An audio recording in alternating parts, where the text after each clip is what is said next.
28장 10절에서 15절을 보도록 하겠습니다. 야곱의 돌베개. 형 에서를 속이고 아버지의 이삭의 축복을 받은 야곱은 아버지의 집을 떠나 밧단 아람으로 가게 됩니다. 야곱이 밧단 아람으로 가는 것은 창세기 3장에서 선악과를 먹고 타락한 아담과 하와에게 가죽옷을 입혀주시고 그의 근원이 된 땅을 갈게 하시기 위하여 에덴에서 추방하는 모습과 같다고 말씀드렸습니다. 근원이 된 땅을 간다는 것은 자신이 얼마나 더러운 죄인인지 깨닫고 그런 자신에게 가죽옷을 입혀주어 하나님 백성으로 삼아주신 하나님의 은혜와 사랑이 얼마나 크고 놀라운지를 알라는 뜻입니다. 하나님은 이렇게 야곱에게 근원이 된 땅을 갈게 하시고 결국 아버지의 집으로 곧 천국으로 인도하시는 것입니다. 그래서 저와 여러분도 근원이 된 땅을 갈게 하시기 위하여 이 땅의 삶을 허락하신 것이며 때가 되면 야곱처럼 아버지 집으로 인도해 주시는 것입니다. 그럼 아버지의 집을 떠나는 야곱을 하나님은 어떻게 아버지의 집으로 돌아오게 하실 것인지 본문 10절부터 보도록 하겠습니다. 창세기 28장 10절. 야곱이 베델에서 꿈을 꾸다 야곱이 브엘세바에서 떠나 하란으로 향하여 가더니. 브엘세바는 영원히 목마르지 않는 생명수인 복음의 말씀을 주신다고 약속하신 것을 말하는데 이는 메시아 언약의 말씀을 믿고 소망하며 살라는 뜻입니다. 그런데 야곱은 창세기 27장의 별미 사건을 통하여 아담과 하와처럼 가죽옷을 입혀주신 것입니다. 그리고 야곱이 브엘세바를 떠난다는 것은 근원이 된 땅을 갈게 하시기 위한 것이며 그 후에 아버지의 집으로 곧 베델로 천국으로 인도하시는 것입니다. 야곱의 이러한 모습은 아버지의 집을 떠난 자들에게 하나님이 약속하신 땅을 어떻게 기업으로 주실 것인지를 야곱의 모습을 통하여 말씀하고 있는 것으로 장차 아브라함과 이삭과 야곱의 후손인 이스라엘 백성에게 약속의 땅을 어떻게 기업으로 주실 것인지를 말씀하고 있는 것입니다. 오늘 본문에서 야곱은 브엘세바를 떠나게 되는데 훗날 야곱은 모든 가족과 함께 애굽의 총리가 된 요셉에게 떠날 때 브엘세바에서 희생 제사를 드리고 떠나게 됩니다. 창세기 46장 1절에서 4절을 보겠습니다. 창세기 46장 1절. 야곱 가족이 애굽으로 내려가다 이스라엘이 모든 소유를 이끌고 떠나 브엘세바에 이르러 그의 아버지 이삭의 하나님께 희생 제사를 드리니. 야곱이 브엘세바에서 이삭의 하나님께 희생 제사를 드리는 것은 예수님이 희생 제물이 되므로 여호와 하나님이 약속하신 언약과 맹세를 이루어 달라는 제사로 약속의 말씀을 이루어 주셔서 약속의 땅으로 돌아오게 해달라는 제사를 드리며 자신이 애굽으로 내려가도 되는지 하나님의 뜻을 묻고 있는 것입니다. 그러자 하나님은 이상 중에 야곱에게 나타나시게 됩니다. 이어지는 2절에서 4절을 보도록 하겠습니다. 창세기 46장 2절. 그 밤에 하나님이 이상 중에 이스라엘에게 나타나 이르시되 야곱아 예고가 하시는지라. 야곱이 이르되 내가 여기 있나이다 하매 하나님이 이르시되 나는 하나님이라 내 아버지의 하나님이니 애굽으로 내려가기를 두려워하지 말라. 내가 거기서 너로 큰 민족을 이루게 하리라. 내가 너와 함께 애굽으로 내려가겠고 반드시 너를 인도하여 다시 올라올 것이며 요셉이 그의 손으로 내 눈을 감기리라 하셨더라. 3절에 내 아버지의 하나님이라는 것은 아브라함과 이삭에게 하신 약속의 말씀을 반드시 이루어 주시는 하나님이라는 뜻입니다. 그래서 아브라함과 이삭에게 약속하신 말씀대로 이방의 객이 되어 그들을 섬기지만 하늘의 묵별처럼 많은 큰 민족을 이루게 하시고 약속의 땅을 기업으로 주신다고 말씀하시는 것입니다. 이 말씀을 듣고 야곱은 애굽으로 내려가게 되고 결국 하나님은 그의 후손들인 이스라엘 백성들을 출애굽시켜 약속의 땅인 가나안 땅을 기업으로 주신 것입니다. 이처럼 야곱이 브엘세바를 떠나는 것을 통하여 복음의 말씀을 전해 들은 자들을 하나님이 어떠한 과정을 통하여 약속의 땅으로 곧 아버지의 집으로 인도해 주실 것인지를 모형으로 보여주고 있는 것입니다. 그럼 에서를 피하여 브엘세바를 떠나는 야곱을 아버지의 집으로 어떻게 돌아오게 하신다는 것인지 본문 11절을 보도록 하겠습니다. 창세기 28장 11절 한국에 이르러는 해가 진지라 거기서 유숙하려고 그곳에 한 돌을 가져다가 베개로 삼고 거기 누워 자더니 야곱이 누워 자려고 한 돌을 가져다가 베개로 삼았다고 하는데 한 돌은 짓다, 건축하다라는 의미를 가진 바나라는 히브리어에서 유래된 에벨이라는 단어로 돌, 달림돌, 주춧돌, 다림줄이라는 뜻으로 교회의 머릿돌 대신 예수님을 말하는 것입니다. 야곱이 머릿돌 대신 예수님을 상징하는 돌을 베고 누워 잤다는 것은 별미 사건을 통하여 아버지 이삭으로부터 받은 축복의 말씀을 기억하고 밧단 아람으로 가고 있다는 뜻입니다.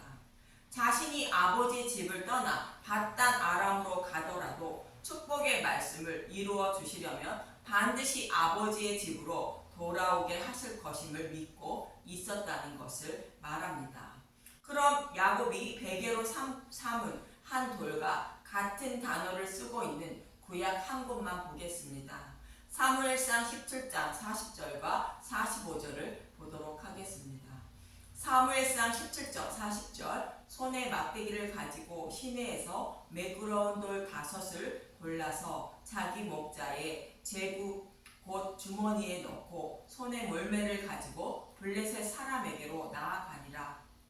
사무엘상 17장 45절 다윗이 블레셋 사람에게 이르되 너는 칼과 창과 단창으로 내게 나아오거니와 나는 만군의 여호와의 이름 곧 내가 모욕하는 이스라엘 군대의 하나님의 이름으로 내게 나아가노라. 다윗과 골리앗이 싸우는 장면인데 다윗은 매끄러운 돌 5과 물매만 가지고 골리앗을 물리치는 말씀입니다. 여기서 골리앗은 하나님 백성의 생명을 위협하는 사탄을 상징하고 다윗은 예수님을 상징하며 5은 율법을 상징하는 수입니다. 매끄러운 돌 5은 거친 돌이 매끄러운 돌이 된 것으로 예수님이 십자가에서 거친 돌과 같은 율법을 완전하게 해주신 복음을 상징합니다. 이 복음으로 사탄의 노예에 있는 자신의 백성을 구원하신다는 모형으로 다윗이 그 돌로 골리앗을 물리쳐 이스라엘 백성의 생명을 살리는 모습입니다.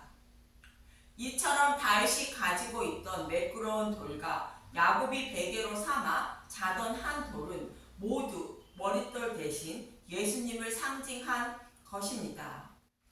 그래서 이사야 28장 16절은 한 돌을 이렇게 말씀하고 있습니다.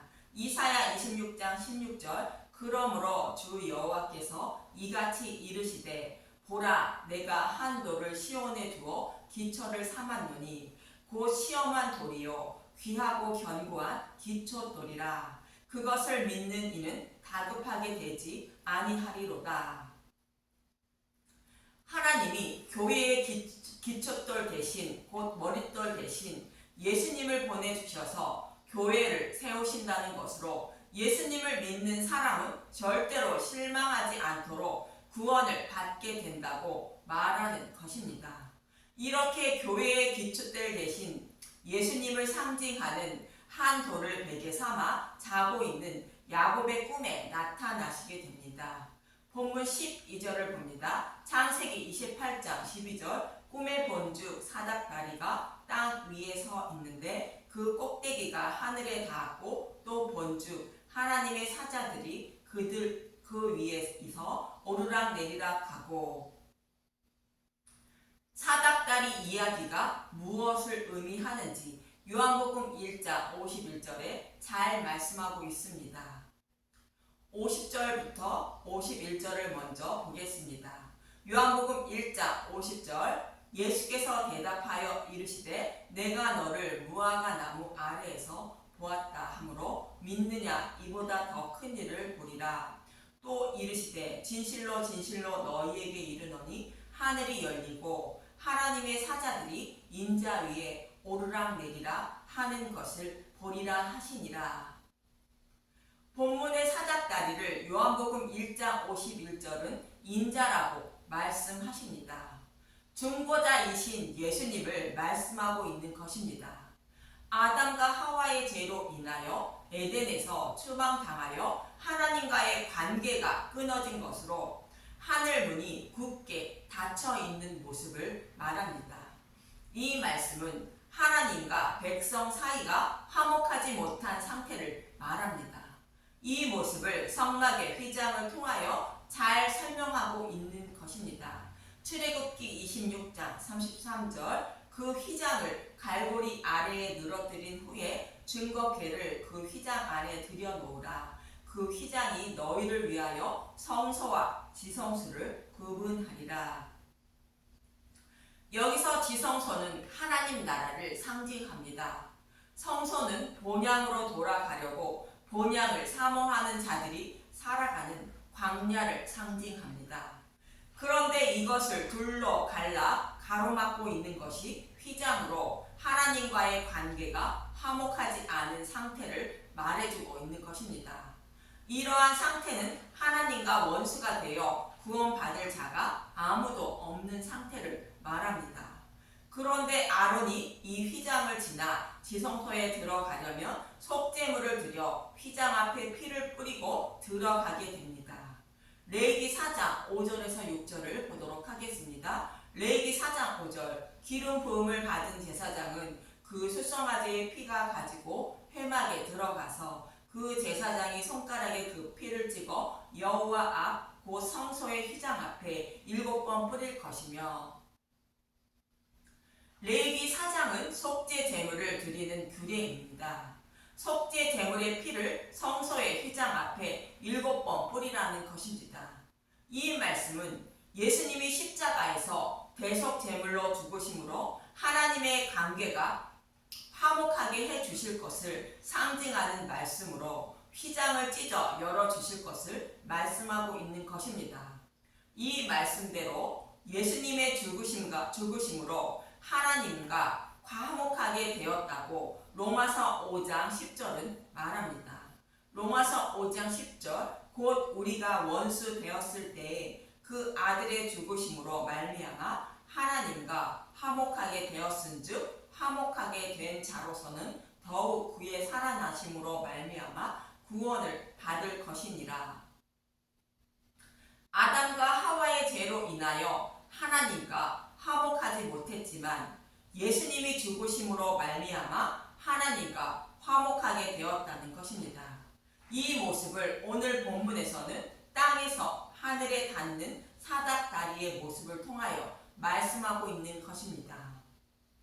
즉 굳게 닫혀있던 하늘문이 열려 하나님 나라에 들어가려는 길이 열린 것입니다.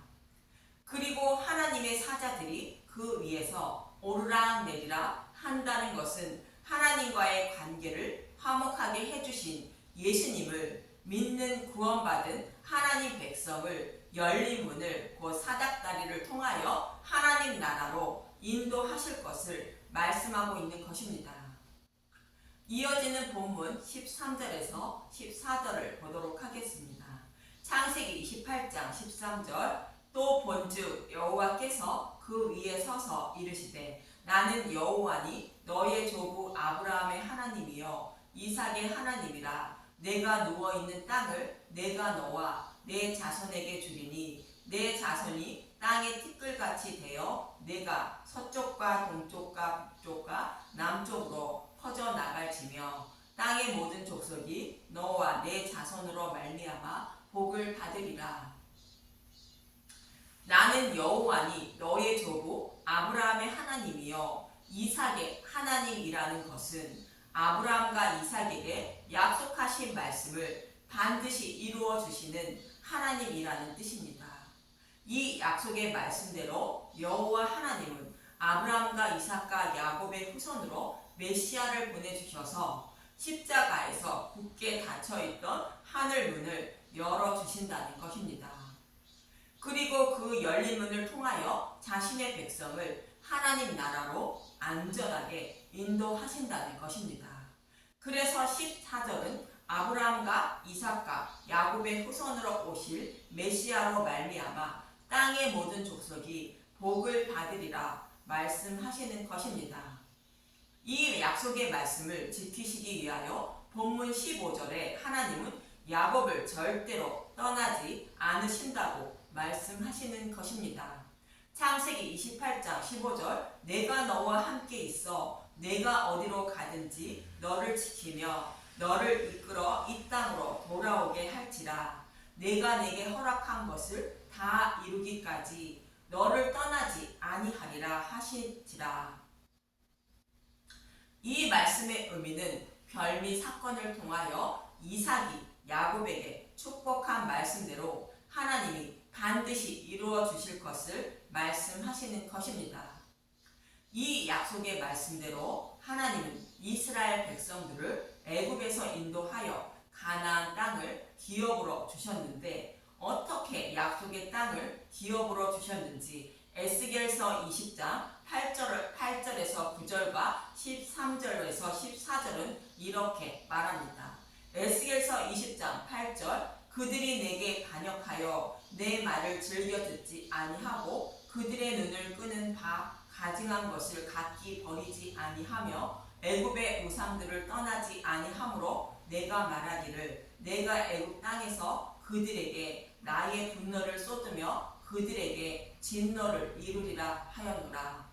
그러나 내게 그들이 거주하는 이방인의 눈 앞에서 그들에게 나타나 그들을 애굽 땅에서 인도하여 내었나니 이는 내 이름을 위함이라. 내 이름을 그 이방인의 눈앞에서 더럽히지 아니하려고 행하였음이니라.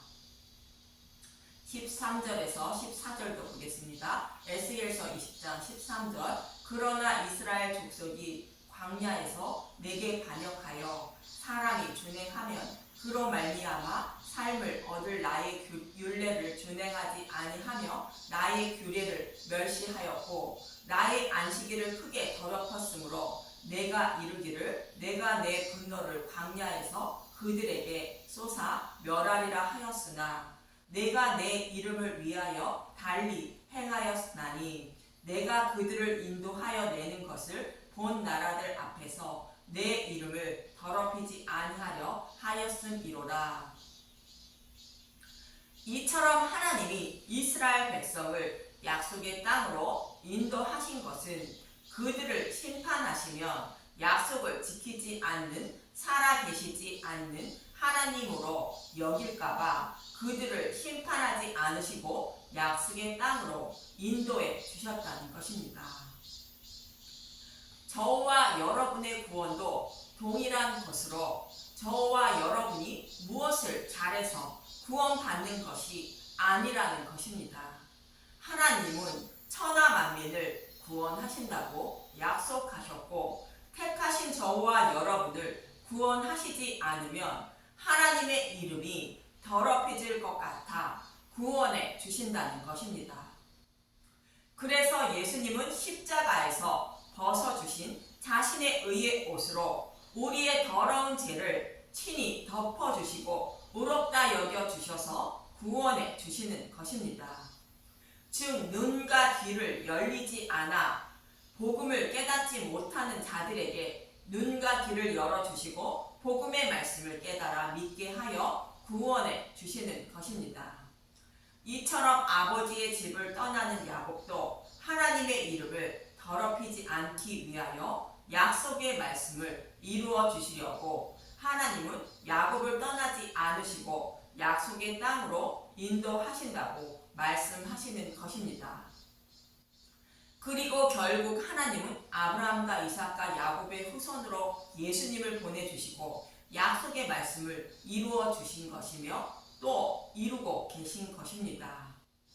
이렇게 여호와 하나님은 성경에서 약속하신 메시아 언약의 말씀을 반드시 지키시는 하나님임을 알 수 있습니다.